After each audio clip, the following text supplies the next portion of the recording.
Have you ever wondered why some men barely try, yet women chase them like they're rare treasures, while others, despite their money, looks, or status, are ignored like they don't even exist? It almost feels unfair, doesn't it? But here's the truth. Women don't fall for men in the way most guys think. Attraction isn't just about abs, a fat wallet, or a nice car. It's psychological. It's primal. And once you understand how to tap into it, you can flip the script completely. Today, I'm going to reveal 7 psychological tricks that make a woman obsessed with you, so obsessed that you'll live in her head, rent-free. These aren't cheap pickup lines or corny tactics. These are timeless principles rooted in female psychology, human nature, and masculine energy. If you master them, you won't have to chase. She'll chase you. 1. The power of scarcity. The first trick is understanding scarcity. Think about it. Why is a diamond so valuable? Not because it sparkles, there are plenty of shiny things, but because it's rare. And in the dating world, men who give off the energy of being rare, selective, and not easily available, drive women crazy. Now here's the thing most men don't realize. Women are bombarded with attention every single day. A girl in Los Angeles posts a simple photo on Instagram, and within hours she has 20 guys in her DMs calling her beautiful, heart reacting to every story, asking when they can take her out. In London, a girl can go on Tinder and within minutes she has dozens of men swiping right. For women, male attention is common. It's everywhere. It's cheap. And because it's so abundant, it has very little value. But then, every once in a while she meets a man who doesn't play the same game.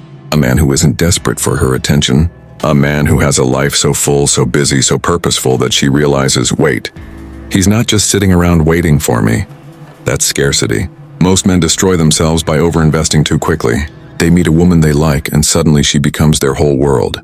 They cancel gym sessions just to text her. They ignore their friends just to talk on the phone with her until midnight. They drop everything the second she calls. At first, she might enjoy the attention, but very quickly she loses respect. Because deep down, women don't want to be the only thing in your life. They want to join a man who already has a life worth living. Scarcity is not about pretending. It's not about playing hard to get in a childish way. It's about genuinely being a man with priorities, goals, and standards. It's about sending the message, through your actions, not your words, that your time is valuable. Daniel from New York understood this better than anyone. He worked as an architect and his schedule was packed. He loved running, he played guitar, he had a strong circle of friends, and he was passionate about his career. When he dated women, he never acted desperate. If a girl wanted to see him on a Friday night, but he already had a training session with his running club, he didn't cancel. He simply said, Friday doesn't work. How about Sunday afternoon? That small boundary communicated something powerful. His life came first. Women respected him for it. And the irony? Because he wasn't always available, women wanted him more. Scarcity works because it taps into psychology. We value what we can't easily have. We chase what feels rare. And when you position yourself as a man of value, a man who is selective, a man who doesn't say yes to everything, suddenly you stand out. Think about it like this. Imagine 2 guys in Toronto, both like the same girl, Olivia. One guy, James, texts her nonstop. He replies instantly to every message, sends long paragraphs, and constantly asks when he can see her. The other guy, Michael, takes hours before replying. Not because he's playing games, but because he's genuinely busy with his own life. When he does reply, his texts are short, confident, and to the point. Which man do you think Olivia obsesses over? The one who's always at her feet or the one who seems rare and in demand? Women are not obsessed with men who throw themselves at them. They're obsessed with men who give the impression that they could have anyone. But choose her. That's the essence of scarcity. So remember, the less available you are, the more valuable you become. Sway's emotional roller coaster effect. Here's the second trick. Emotions, not logic, make women obsessed. If attraction were logical, women would always fall for the guy who treats them best, provides stability, and checks every box on paper. But we all know that's not how it works. How many times have you seen a woman in London, Sydney, or New York choose a guy who seems totally wrong for her, yet she's obsessed with him? Why? Because he makes her feel. Women don't fall in love with spreadsheets, checklists, or perfect resumes. They fall in love with emotions, highs and lows, excitement, anticipation, and even a little unpredictability. That's why the so-called bad boy stereotype exists. It's not that women want toxic men. What they crave is the emotional roller coaster such men provide. The brain chemical responsible for this is dopamine. It's the same chemical released when people gamble, when they ride roller coasters, when they chase excitement. Dopamine thrives on unpredictability. When a woman doesn't know what's coming next, her brain lights up, and that feeling becomes addictive. But let me make this clear. You don't need to be manipulative, toxic, or cruel to create this effect. You simply need to add variety, playfulness, and unpredictability into her emotional experience with you. Take Michael from London. On Monday, he's teasing Sarah about her funny accent when she says certain words. On Wednesday, he suddenly gets serious and shares a powerful story about how he almost quit his job but pushed through. On Friday, he disappears for hours because he's at boxing training. Sarah never knows exactly what version of Michael she's going to get. Playful, deep-focused, or distant, and that unpredictability keeps her addicted. Contrast that with Tom, another guy Sarah dated. Tom was always predictable. He sent the same good morning text every day. He asked the same questions. He never teased, never challenged, never surprised her. And within weeks, she grew bored. Not because Tom was a bad guy, he was actually very nice, but because he gave her no emotional highs and lows. This is why women often say, "I just don't feel the spark." The spark isn't about money or looks. It's about emotion. A woman will stay up all night thinking about a man who gives her butterflies, excitement, curiosity, even a little frustration, because all of that creates emotional depth. In Sydney, there was a guy named Alex who had this mastered. At a party, he'd be the one making a woman laugh uncontrollably with witty jokes. Minutes later, he'd step away to talk to someone else, leaving her, curious and wanting his attention back. Then he'd return, lean in, and share something vulnerable about his family. That emotional range from laughter to curiosity to connection was like a roller coaster, and women couldn't get enough. The mistake most men make is thinking that stability alone is enough. Stability is important, yes, but stability without passion is boring. Think of it like music. A song without highs and lows is just noise, but a song with tension, drops, and crescendos, that's what people replay over and over. So remember, if a woman can predict everything about you, she'll get bored. But if you can give her a mix of emotions, playfulness, seriousness, excitement, depth, she'll stay hooked. That's the emotional roller coaster effect. 3. Masculine polarity. The third psychological trick is about polarity, the magnetic pull between masculine and feminine energy. Attraction is not random. It's polarity, the push and pull of two opposite forces. Just like a magnet only works when one side is positive and the other is negative. Attraction thrives when masculine and feminine energies collide. When a man brings true masculinity, he awakens the deepest instincts in a woman. Here's what most men don't realize. Women don't want another girlfriend. They don't want a man who acts soft, indecisive, and constantly seeks approval. They crave the opposite of their own energy. Feminine energy is flow, emotion, intuition, and often beautiful chaos. Masculine energy is direction, strength, certainty, and grounded presence. When you embody masculinity, you don't have to do attraction, it happens automatically. Think about James from Manchester. He wasn't the loudest guy in the pub, nor was he trying to impress women with flashy jokes. Instead, he carried himself with calm confidence. When a woman asked him, "Where should we go after this?" he didn't shrug and say, "I don't know, what do you want?" Instead, he said, "Let's head to King Street. I know a place with the best cocktails." That decisiveness, that leadership was pure masculine polarity. Women couldn't help but lean into it. Now here's where many men fail. They confuse masculinity with arrogance or aggression. But true masculinity isn't about domination, it's about certainty. It's about being unshaken by chaos.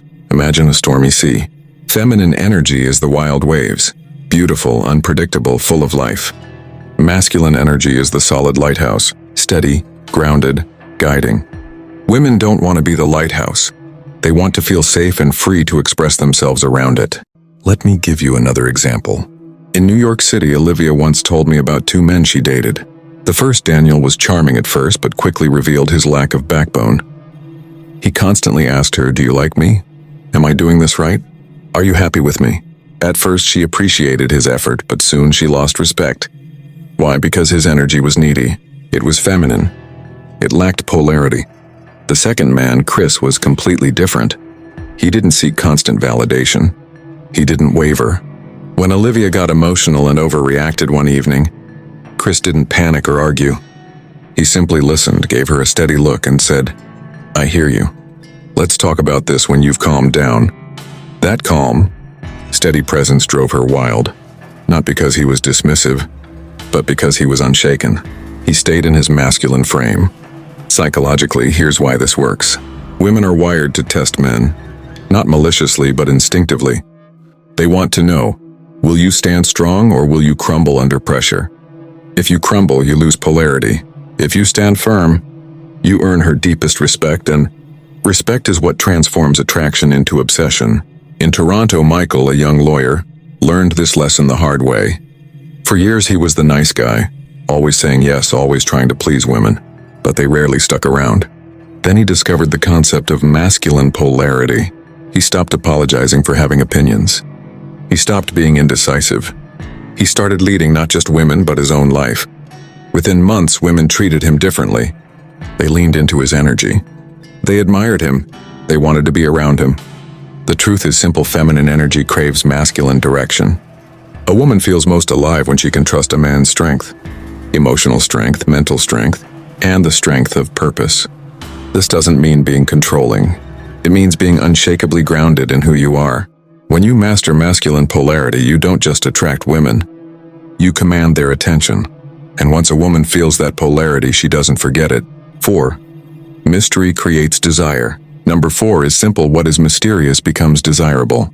There's a reason celebrities and rock stars have women screaming their names, even if those women know almost nothing about them personally. It's not always about looks or talent, it's the mystery. The unknown creates room for imagination, and imagination is often more powerful than reality. Here's the mistake most men make: they overshare. They meet a woman and feel the urge to dump their entire life story in one conversation. They text her constantly, telling her what they ate for breakfast, what they're doing at work, every single thought in their head. In their minds, they think they're building a connection. In reality, they're destroying mystery. Women don't obsess over what they already fully know. They obsess over what they don't know. Let's take James in Toronto. When he started dating Emily, she was fascinated by him. Why? Because he didn't reveal everything at once. If she asked him, "What are you doing this weekend?" he might reply, "I've got something exciting planned." That's it. He didn't give details. Her mind filled in the blanks. What is he doing? Who is he with? Why does he sound so excited? That curiosity made her think about him all day long. Contrast that with Tom, a guy Emily dated before. Tom was an open book. Within 2 weeks, Emily knew everything about him. His job, his daily routine, his weekend plans, his favorite foods, his ex-girlfriends. There was nothing left to discover. And because there was no mystery, there was no excitement. Emily wasn't obsessed, she was bored. Mystery works because of a psychological principle called the Zeigarnik effect. We remember and focus more on incomplete stories than complete ones. When you don't reveal everything, you create an incomplete story in her mind. She keeps replaying it, filling in the gaps and wondering about you. That mental loop is what creates obsession. Think about Sarah in London. She dated 2 men. One of them, Michael, told her his entire life plan within the first week. Where he wanted to live, what car he wanted, how many kids he wanted, everything. The second man, Alex, was different. He gave her glimpses. He hinted at goals but never revealed the full picture. He shared stories but always left details unsaid. Sarah found herself thinking about Alex all the time, trying to figure him out. And that's the power of mystery. This doesn't mean you should lie or hide important truths. It means you should let her earn the deeper layers of who you are. Don't give her the whole book on the first date, just give her the first chapter. Keep her turning the pages. In Sydney, Daniel mastered this effortlessly. Women would ask about his past relationships, and instead of dumping every detail, he'd smile and say, "Let's just say I learned a lot." That was it. And instead of being frustrated, women were hooked. They wanted to know more. Remember this, don't be a glass house. Be a locked door with just enough light shining through the cracks to make her curious. The less she knows, the more she wonders. The more she wonders, the more she obsesses. 5. The push-pull technique. Now let's talk about one of the most powerful psychological triggers, push-pull. If you've ever wondered why some men are unforgettable while others fade from memory, this is often the reason. Push-pull is the art of giving attention, the pull, and then taking it away, the push. It creates emotional tension, and tension fuels obsession. Here's the reality if you only ever pull. Showering her with compliments, giving her constant attention, she will quickly take it for granted. And if you only ever push, being distant, cold, or unavailable, she will give up and walk away. But if you mix the two, you create a rhythm that keeps her emotionally hooked. Think of it like waves hitting the shore. The water comes close, then retreats, then comes back again. That back and forth is what creates energy. The same applies to attraction. Let me show you an example. In Sydney, Alex was at a rooftop bar talking to Olivia. He teased her about her choice of drink, making her laugh uncontrollably. That was the pull. He created a spark of connection and fun. Then just minutes later, he excused himself and went to chat with his friends across the room. That was the push. He removed his attention. What happened next? Olivia found herself scanning the crowd, wondering when he'd come back. By the time Alex returned, she was desperate for his attention again. Push-pull works because it mirrors the unpredictability of strong emotions. Remember the dopamine roller coaster we talked about earlier? This is one of the fastest ways to create it. But here's the key. Push-pull is not about manipulation. It's about balance. You don't push to hurt her, and you don't pull just to bait her. You do it naturally. By being a man with a full life, sometimes you're present and playful. Other times you're focused on yourself. That natural rhythm is irresistible. In London, Daniel used to be the typical nice guy. He'd text Sarah every morning, compliment her constantly, and never gave her a moment to miss him. She grew bored within weeks. But after learning push-pull, Daniel shifted. He still gave her affection. He'd plan fun dates, send playful texts, but he also pulled away at times. He'd take hours to reply because he was at the gym, working late, or spending time with friends. That balance drove Sarah wild. She started texting him first, asking where he was, craving his presence. There's even psychology behind it. It's called intermittent reinforcement. When rewards are unpredictable, they become more addictive. That's why slot machines hook people. The win doesn't come every time, and that unpredictability keeps people glued. With push-pull, you're giving her an emotional version of that. Sometimes she gets your affection, sometimes she doesn't, and that unpredictability makes her addicted. In Toronto, Michael dated a woman named Emily. He'd take her out, make her laugh, create amazing moments, the pull, but then he'd go radio silent for a few hours while focusing on his passion project. Instead of getting frustrated, Emily found herself checking her phone constantly, wondering when Michael would reach out again. By the time he did, her excitement doubled. That's the magic of push-pull. Remember, if you're always pull, she'll get bored. If you're always push, she'll walk away. But if you master the rhythm of both, she won't just like you, she'll obsess over you. 6. Amplify her investment. Here's the 6th trick. Make her invest in you. Most men believe that if they invest more, buy more gifts, send more texts, plan more dates, the woman will value them more. But psychology tells us the opposite. People value most what they invest in themselves. Think about it. When you work hard to earn something, you value it more. The same applies in relationships. If she invests time, energy, and effort into you, her emotional attachment grows. But if you're the only one giving while she sits back and receives, her obsession never builds. This is where many men sabotage themselves. They think being generous and doing everything for a woman will make her fall in love. Instead, it often makes her take them for granted. Because when you give too much and she gives nothing, the balance is off. She doesn't feel emotionally tied to you. The secret is to flip the script. Encourage her to invest in small but meaningful ways. Ask her for favors. Let her contribute.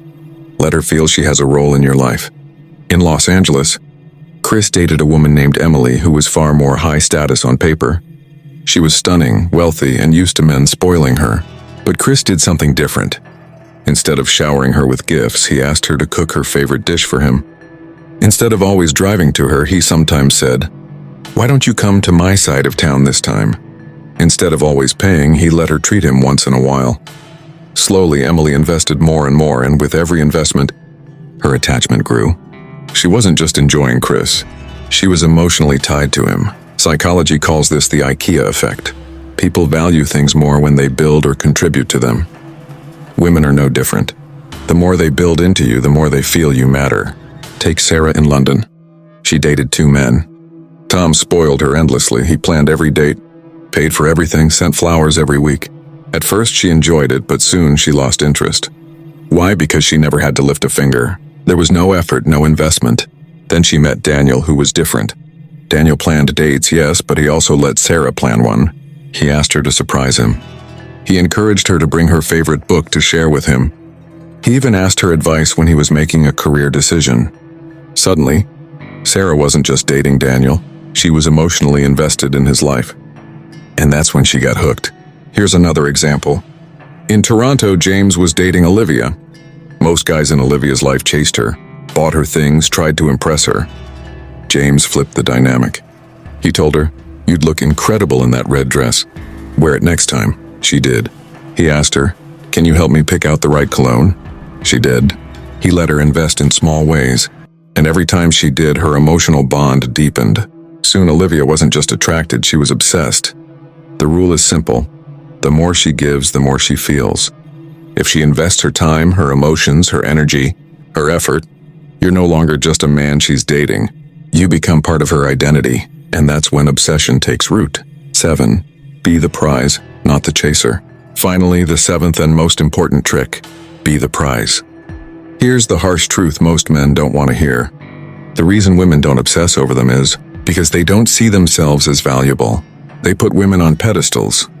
They believe women are the prize, and they treat themselves as the lucky ones just for being in her presence.